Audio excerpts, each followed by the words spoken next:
Bismillahirrahmanirrahim. Assalamualaikum warahmatullahi wabarakatuh. Alhamdulillahilladzi arsala rasulahu bil huda wa dinil haq liyuzrahu ala dini kulli walau karihal musyrikun walau karihal munafikun. Asyhadu an la ilaha illallah wa asyhadu anna Muhammadan abduhu wa rasuluh sallallahu alaihi wasallam. La nabiyya ba'da amma ba'du.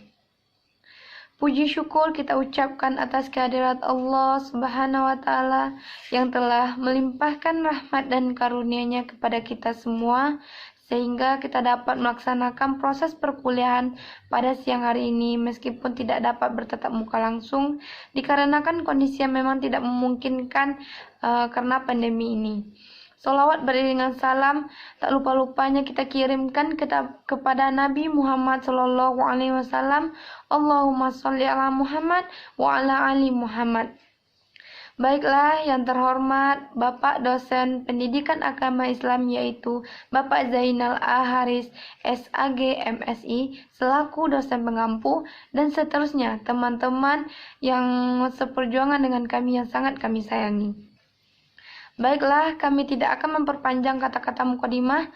Kami akan mempresentasikan hasil makalah dari kelompok kami, yaitu makalah dari kelompok 1 atau kelompok Adibah. Sebelumnya kami akan memperkenalkan diri terlebih dahulu. Saya sendiri Afinta Karisma sebagai moderator sekaligus pemateri keempat. Selanjutnya rekan saya yaitu Amelina Khailani Febmila sebagai pemateri 3. Anissa Ramadhani sebagai pemateri 2 dan yang terakhir yaitu Anissa Azura sebagai pemateri 1. Baiklah, untuk menghemat waktu kami langsung ke acara kita yaitu proses presentasi. Sebelumnya teman-teman bisa melihat latar belakang di PowerPoint kami dan saya akan mempersilahkan kepada rekan saya yaitu Anissa Azura untuk menjelaskan langsung kepada pembahasan pertama. Kepada Anissa Azura kami persilakan. Terima kasih saya ucapkan kepada moderator. Baiklah, saya Anissa Azura, saya akan menjelaskan materi tentang pendidikan agama Islam dalam pengembangan kepribadian. Pengembangan kepribadian adalah hal yang sangat penting untuk dilaksanakan dalam rangka mencapai tujuan pendidikan nasional. Tujuan pendidikan nasional yaitu untuk mengembangkan potensi peserta didik agar menjadi manusia yang beriman dan bertakwa kepada Tuhan Yang Maha Esa, yang tercantum dalam Undang-Undang Sisdiknas Nomor 20 Tahun 2003 Bab 4 Pasal 9. Globalisasi telah membawa pengaruh negatif kepada bangsa kita yang berakibat rusaknya kepribadian bangsa, di mana cara hidup dan budaya bangsa lain telah ditiru mentah-mentah oleh bangsa kita. Dampak negatif tersebut telah masuk melalui transformasi budaya antar bangsa melalui media telekomunikasi yang sulit dibendung, kecuali dengan usaha membentengi bangsa Indonesia dengan pelajaran atau nilai-nilai pendidikan agama Islam. Materi berikutnya adalah pembentukan kepribadian dalam pendidikan agama Islam. Kepribadian adalah totalitas dari penampilan diri seseorang atau performance sebagai satu personality atau pribadi yang dibentuk oleh faktor eksternal dan faktor internal. Faktor internal ini adalah potensi dasar yang telah dimiliki manusia dari sejak lahir sebagai modal dasar sumber daya manusia. Sedangkan faktor eksternal adalah lingkungan yang membentuk dan mempengaruhi perkembangan potensi dasar kepribadian manusia. Baik, terima kasih kepada Anissa Azura yang telah menjelaskan pembahasan pertama. Selanjutnya kita lanjut kepada pemateri kedua yaitu Anissa Ramadhani. Kepada Anissa Ramadhani waktu dan tempat dipersilakan. Kepada moderator, saya Anissa Ramadhani, saya akan menjelaskan tentang faktor internal pembentuk kepribadian dan pemenuhan kebutuhan SDM. Yang pertama, faktor internal pembentuk kepribadian. Setiap manusia yang lahir ke dunia ini diberikan oleh Allah Subhanahu wa Ta'ala dengan beberapa potensi dasar sebagai modal dasar sumber daya manusia, yaitu potensi spiritual, intelektual, emosional, dan biologis. Faktor internal yang pertama yaitu potensi spiritual.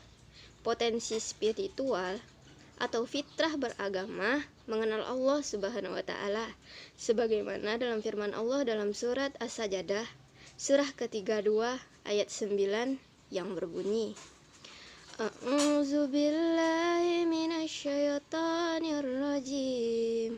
Bismillahirrahmanirrahim.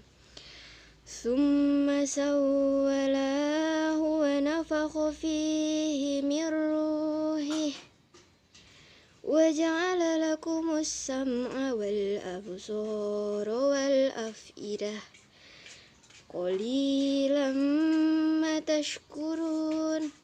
Sadaqallahul azim. Yang artinya, kemudian dia menyempurnakan dan meniupkan ke dalam roh ciptaannya, dan dia menjadikan bagi kamu pendengaran, penglihatan, dan hati, tetapi kamu sedikit sekali bersyukur. Faktor internal yang kedua yaitu potensi emosional. Potensi emosional adalah potensi untuk menilai mana yang baik dan mana yang buruk dalam bentuk cita-cita dan tujuan hidup. Yang ketiga, potensi intelektual. Potensi intelektual adalah potensi untuk berpikir, membedakan mana yang baik dan mana yang buruk, memikirkan, merenungkan sedalam-dalamnya dalam mengambil keputusan. Yang keempat, potensi biologis. Makan dan minum mempertahankan hidup, dan potensi biologi seksual untuk mempertahankan keturunan. Materi selanjutnya yaitu pemenuhan kebutuhan sumber daya manusia. Apabila keempat potensi tersebut telah ditumbuh kembangkan dengan ajaran Islam, maka manusia memiliki 4 kecerdasan.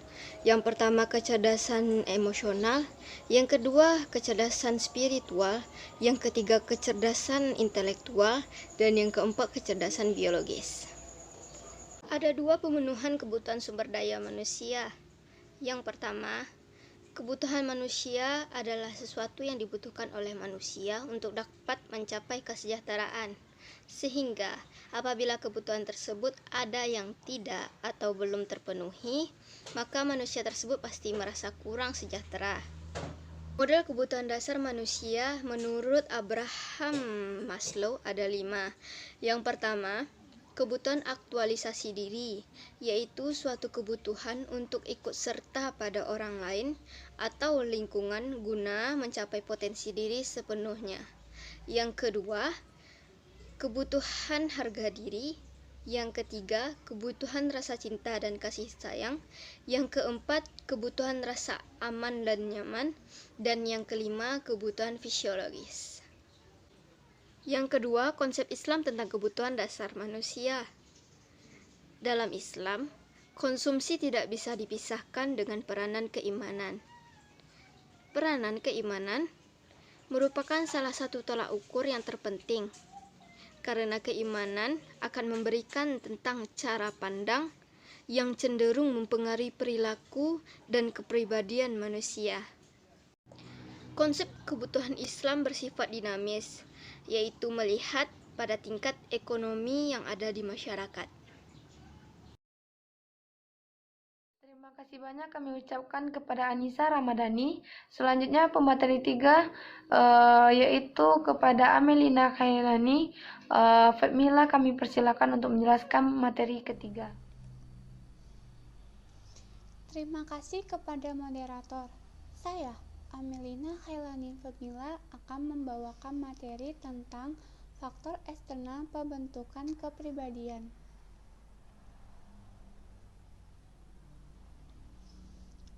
Faktor eksternal adalah faktor yang berasal dari luar orang tersebut. Faktor eksternal ini biasanya mempengaruhi yang berasal dari lingkungan, sosial, dan kebudayaan. 1. Faktor lingkungan fisik. Lingkungan fisik ialah kondisi daerah tempat tinggal, seperti di tepi pantai, di tepi gunung, di daerah dataran rendah, di dataran tinggi, di daerah padang pasir, atau di daerah tropis, daerah dingin, atau daerah panas, dan lain sebagainya, mempunyai pengaruh terhadap pertumbuhan fisik dan perkembangan mental manusia, seperti sikap, karakter, watak, gaya bahasa, dan kepribadiannya. 2. Faktor lingkungan sosial. Lingkungan sosial ialah lingkungan yang terdiri dari keluarga, jiran, atau tetangga, masyarakat, tempat ibadah, sekolah, kampus, pergaulan, profesi, dan tempat keramaian seperti daerah wisata, tempat olahraga, tempat hiburan, dan lain sebagainya. Lingkungan sosial sangat berperan dalam mempengaruhi pembentukan dan perkembangan kepribadian seseorang, karena manusia pada dasarnya mempunyai tabiat meniru, mencontoh, dan mencoba terhadap apa yang baru didengar dan apa yang baru dilihatnya. 3. Faktor lingkungan media. Lingkungan media yaitu semua sumber informasi seperti media tradisional maupun media modern seperti media seni, baik seni bahasa maupun seni musik dan seni gerak, koran, majalah, buku bacaan, radio, TV, telepon atau handphone, internet, dan lain-lain sebagainya. Lingkungan media mempunyai pengaruh yang sangat besar pula terhadap pembentukan dan perkembangan kepribadian manusia. Ketiga faktor lingkungan tersebut mempunyai fungsi penting dalam mempengaruhi pembentukan, pertumbuhan, dan perkembangan potensi internal SDM. Karena manusia dilahirkan dan dibesarkan dalam lingkungan rumah tangga orang tuanya, maka orang tuanya lah sebagai faktor eksternal yang pertama dan utama yang berfungsi dalam pengembangan kepribadiannya. Hal ini telah diingatkan oleh Rasulullah dalam hadisnya. Hadisnya berbunyi, setiap anak manusia dilahirkan dalam keadaan fitrah, suci atau islami. Sampai lancar ia berbicara, maka orang tuanya lah yang mempengaruhi menjadi Yahudi, Nasrani, atau Majusi. Baiklah, terima kasih banyak kami ucapkan kepada Amelina Khailani Femila yang telah menjelaskan pembahasan tadi. Selanjutnya kita masuk kepada pembahasan yang terakhir, yaitu tentang pendidikan agama Islam. Di sini saya sendiri akan mencoba menjelaskan materi ini dan poin-poin apa saja yang akan saya jelaskan. Yang seperti teman-teman bisa lihat di PowerPoint, yang pertama poinnya yaitu adalah hakikat pendidikan agama Islam. Hakikat pendidikan agama Islam seperti yang dijelaskan dalam surah Al-Fatihah yang berbunyi Bismillahirrahmanirrahim, Alhamdulillahirrabbilalamin. Artinya, segala puji bagi Allah, Tuhan seluruh alam. Pada hakikatnya, surat tersebut atau ayat tersebut menjelaskan bahwa yang mendidik kita itu adalah Allah Subhanahu wa Ta'ala, walaupun melalui perantaranya. Tapi kita tidak dapat memungkiri bahwa semuanya berasal dari Allah, seperti Al-Quran dan hadis itu adalah Allah yang menurunkannya, Allah yang memberikan kepada Nabi SAW untuk diajarkan kepada umatnya.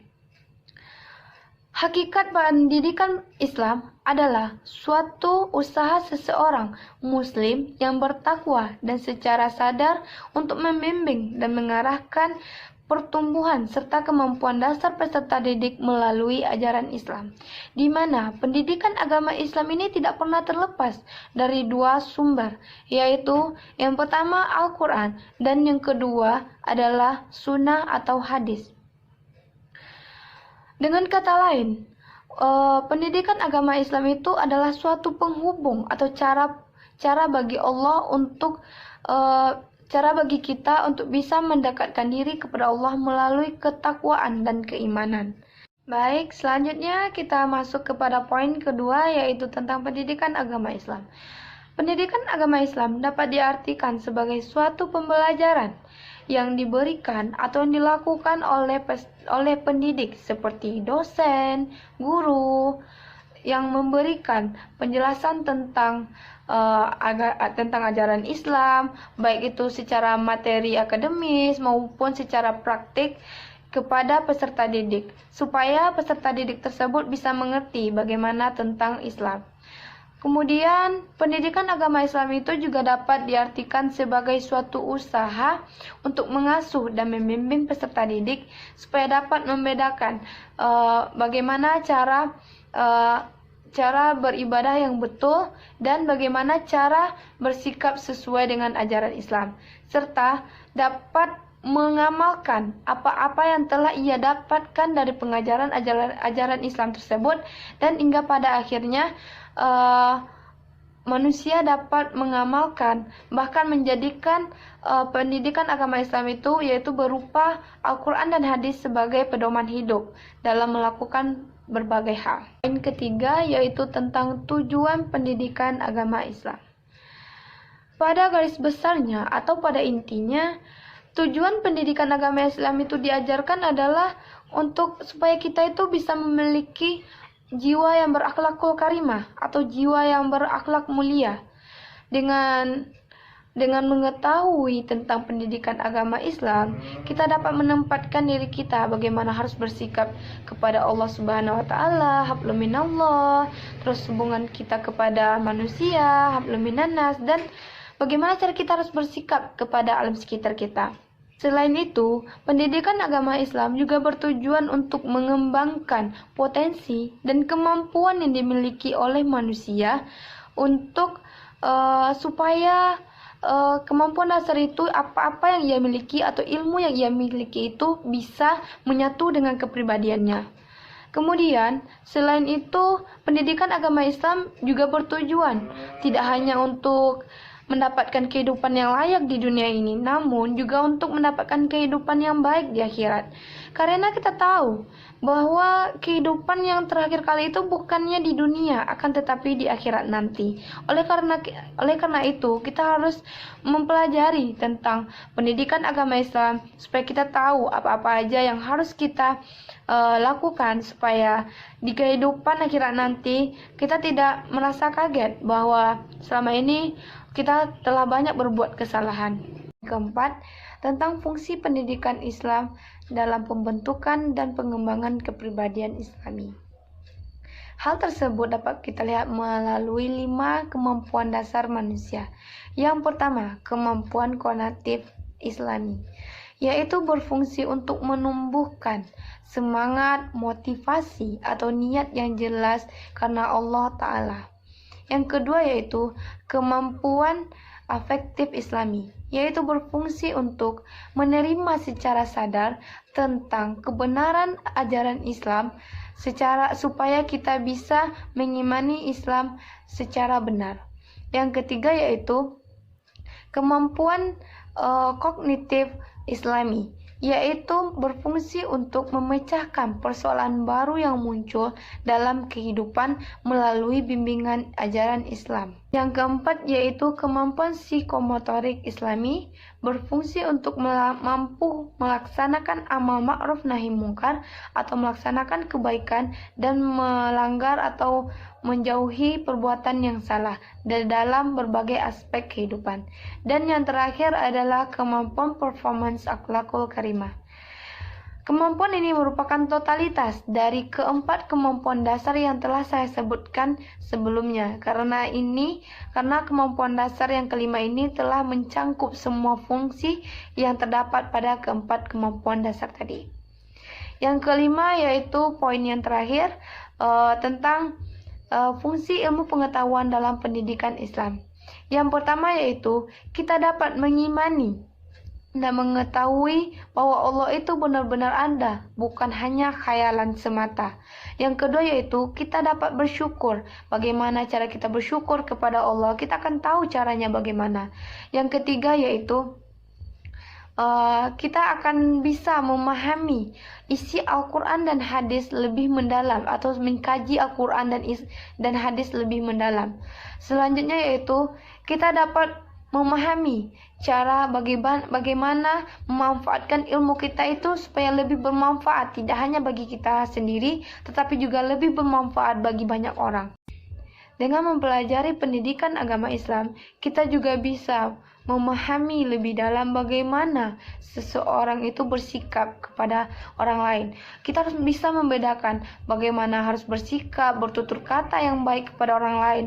Harus bisa membedakan tutur kata yang harus bagaimana kepada orang yang lebih tua, kepada teman. Pokoknya dengan mempelajari pendidikan agama Islam, di sana akan dijelaskan, akan diterangkan kepada kita hal-hal yang baik. Dan insya Allah kalau pendidikan agama Islam kita pahami lebih dalam dan kita simak dengan ikhlas, maka insya Allah akhlak kita atau kepribadian kita akan menjadi lebih baik ke depannya. Cukup sekian persentase dari kelompok kami. Jika ada salah dan janggal, kami mohon maaf, baik yang disengaja maupun tidak, karena kami hanyalah manusia yang tidak luput dari kekhilafan dan salah. Kemudian, apakah ada pertanyaan dan saran kritikan dari teman-teman? Jika ada, kami dengan senang hati akan menerima, dan insya Allah kedepannya kami akan memperbaiki presentasi kami ini maupun makalah kami akan menjadi lebih baik, agar bisa menjadi lebih baik lagi. Akhir kata kami sudahi. Wassalamualaikum warahmatullahi wabarakatuh.